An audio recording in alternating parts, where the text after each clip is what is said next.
আসসালামু আলাইকুম। আপনার উপর শান্তি বর্ষিত হোক। প্রিয় সুহৃদ, খতমে কামালের ৩১তম ধাপে আপনাকে স্বাগতম। আপনি জানেন, রোগ শোক, বিপদ আপদ, আসমানি জমিনি বালা মুসিবত, সকল ধরনের অস্থিরতা, অশান্তি, অনিশ্চয়তা, নিরাপত্তাহীনতা, দুর্যোগ, দুর্বিপাক, আজাব গজব থেকে মুক্তির জন্যে খতমে কামালি এক সহজ আমল। খতমে কামালির এই আমলের মধ্য দিয়ে প্রার্থনাকারী প্রার্থনার সাথে মিশে যান। আসলে প্রার্থনাকারী যখন প্রার্থনার সাথে মিশে যান, তখন প্রার্থনা কবুল হয়। খতমে কামালি প্রার্থনা কবুলের এই পরম মুহূর্তে আপনাকে নিয়ে যাবে। তাই নিজের, অন্যের, সমাজের, দেশের, মানব জাতির যে কোনো কল্যাণের নিয়তে আপনি এই আমলে অংশ নিন।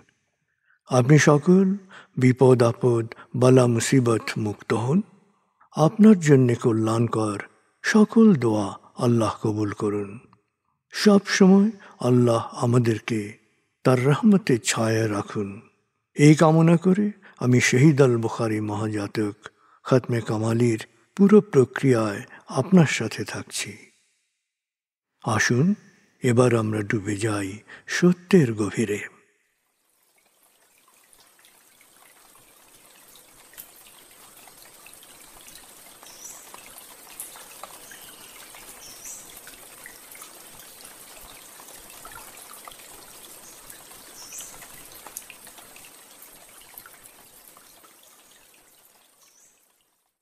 হে আল্লাহ, বিতাড়িত শয়তান থেকে আমি তোমার আশ্রয় প্রার্থনা করছি। দয়াময় মেহেরবান আল্লাহর নামে।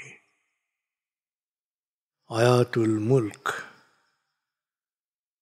হে আল্লাহ, সকল ক্ষমতার মালিক, তুমি যাকে ইচ্ছা ক্ষমতা দান করো, যাকে ইচ্ছা ক্ষমতাচ্যুত করো, যাকে ইচ্ছা সম্মানিত করো, যাকে ইচ্ছা অপমানিত করো।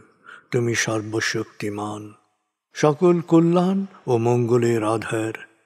তুমি দিনকে ছোট করে বড় করো রাত, আবার রাতকে ছোট করে বড় করো দিন। তুমি প্রাণহীনে দাও প্রাণ, আর প্রাণবন্তকে করো প্রাণহীন। তুমি যাকে চাও বেহিসাব রিজিক দান করো। সূরা আলে ইমরান আয়াত ২৬-২৭। আয়াতুল কুরসি। আল্লাহ ছাড়া কোনো উপাস্য নেই। তিনি শাশ্বত, চিরঞ্জীব, বিশ্ব প্রকৃতির সর্বসত্তার ধারক।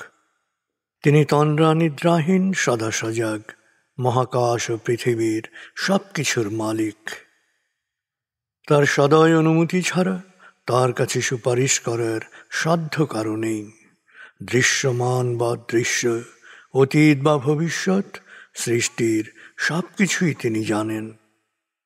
তিনি যতটুকু জানাবেন, এর বাইরে তার জ্ঞানের সীমানা সম্পর্কে ধারণা করা কারো পক্ষেই সম্ভব নয়। তার আসন, তার কর্তৃত্ব পৃথিবী ও নভমণ্ডলের সর্বত্র বিস্তৃত, আর তার সংরক্ষণে তিনি অক্লান্ত। তিনি সর্বোচ্চ, সুমহান। সূরা বাকারা আয়াত ২৫৫।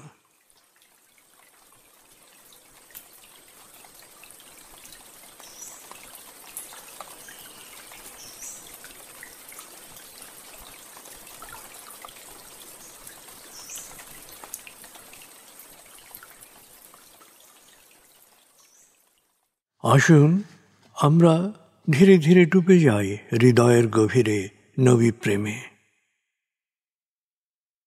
বলগল উলা বিকমালিহি, কশফত দুজা বিজমালিহি, হসনত জমিও খিসালিহি, সল্লু আলাইহি ওয়ালিহি।